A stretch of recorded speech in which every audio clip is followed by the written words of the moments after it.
Welcome to Green Pete's World. We're going to be talking about something pretty important for sustainability and long-term health of the world and you and as an individual.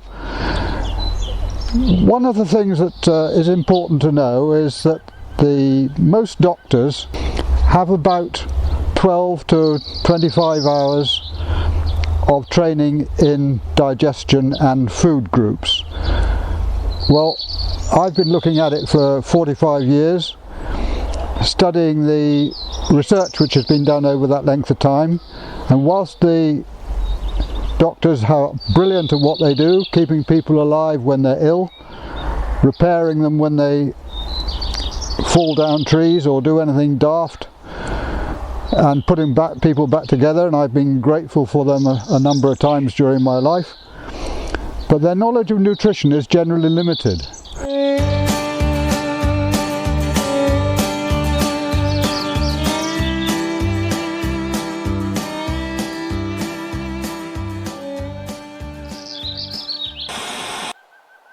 I have in my hand here 2 lengths of hose pipe.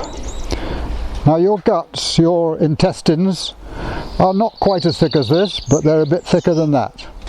And they go backwards and forwards several times.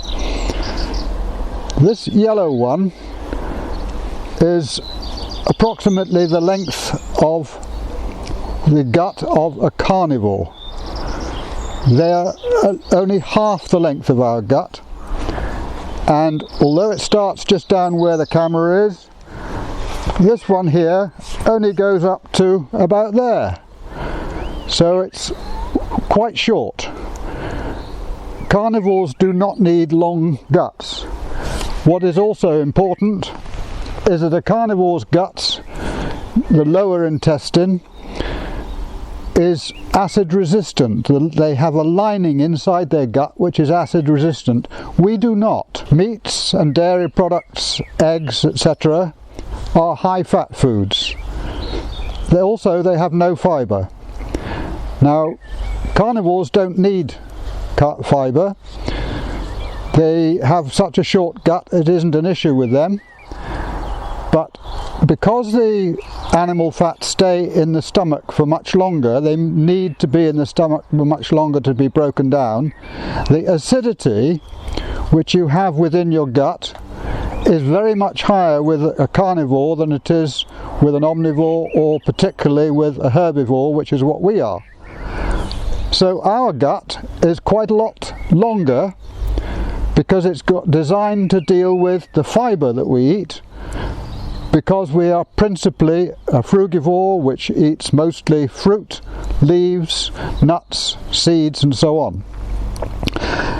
I'll show to you quickly now the difference between the length of the gut of the carnivore, which stops just here, and ours. So I'm going to walk away and show you the extreme difference between the two.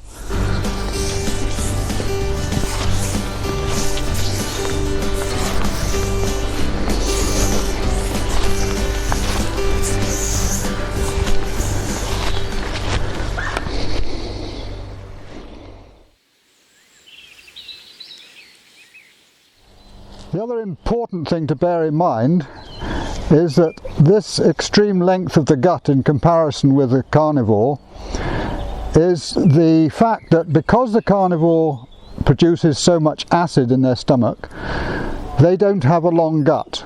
We do. So if we eat a lot of food which causes the acid to stay in the stomach, the fatty foods in particular, and too much sugar also contributes. But because we work on the assumption that we need to have alkaline things in our gut, our lower gut does not have an acid resistant lining, as the carnivore does. The main reason for problems within the gut, and that includes cancers, it includes ulcers, the main reason for those is because of the excess acidity that most people have because the diet is wrong. It's not something which our bodies are capable of dealing with.